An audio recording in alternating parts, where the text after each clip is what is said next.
You mentioned in one of your last talks that petroleum wasn't what we thought it was, that it wasn't a fossil fuel, that it didn't come from fossil animal. Yeah. Is it just a mineral? Is it a mineral like any other mineral? Is that how it, what would you say? How did it, what's the origin of You see, petroleum?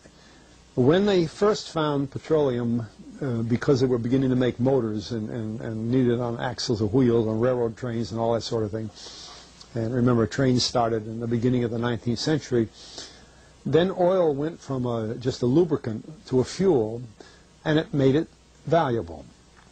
And Rockefeller happened to be the smartest man in the business at the time, but he made most of his money, or much of it, off the transport of the petroleum as well as selling it. But one thing they realized was, because oil is putting a price on oil is like putting a price on a pail of water. You know, no initial cost. It's in the ground, and in those days they were, some of it, almost what you'd call surface mining the oil. They didn't go down deep. So in order to get the price up, they hit on the idea that they would have to make it appear to be scarce. That boy, after we take the next few barrels out, we're probably going to have to close as well. You know, that kind of thing. Well, a very fortuitous event. In 1892, there was a convention in Geneva of scientists to determine what organic substances are. Well, the definition of organic is a substance with hydrogen, oxygen, and carbon. And so it's usually a living substance, a tree. You analyze a dead tree, hydrogen, carbon, and oxygen, and grass, and so on, living things. Animals, we are hydrogen, oxygen, and carbon. So at this Geneva Convention, Rockefeller took advantage of sending some scientists over who said, oil, petroleum, is hydrogen, oxygen, and carbon. Therefore, it must be derived from the spoiling, the rotting of formerly living matter. And playing the game properly, when this scientific convention was over, they defined oil as the residue from formerly living matter. Well, that makes it a fossil fuel. I don't know why they decided to use the word fossil, but it says formerly living matter, it's fossil. Well, of course, today, and another thing we should know is that there has never been a fossil, a real fossil, found below 16,000 feet. And you can't argue at 16,000 as a level line, because someplace the ground sinks and so on. But 16 is what the scientists say, 16,000. We mine oil, or we drill for oil, at 30,000, 33,000, 28,000 every day of the week. So right there we rule it out that it isn't fossil fuel. It's called fossil fuel for the minds of the public to feel that it is an asset that is running out, being depleted. We talk about depletion allowance, which is a lot of, you know. And actually, if you know the world's oil supply, you know that it is not going to run out for an awfully long time. It is the second most prevalent liquid on Earth. And we haven't begun to...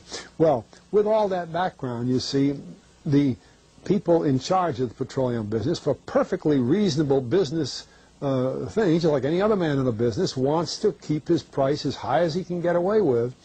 And the way to do is just say, well, there's no more. The last barrel is going to cost $1,000, and then it's all done. And they preach that stuff.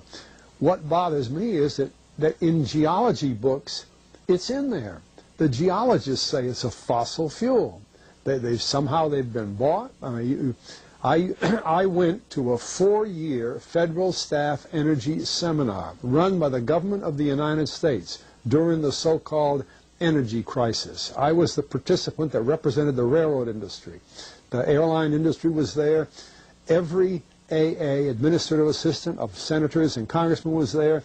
The CIA was there, the Defense Department was there, the State Department was there. Sometimes sitting right in front of me in the row would be Henry Kissinger with his friend, the head of Department of Defense, That's too bad I can't put the names with them. But anyway, people like that, top men in the government, sitting there listening to the Federal Staff Energy Seminar.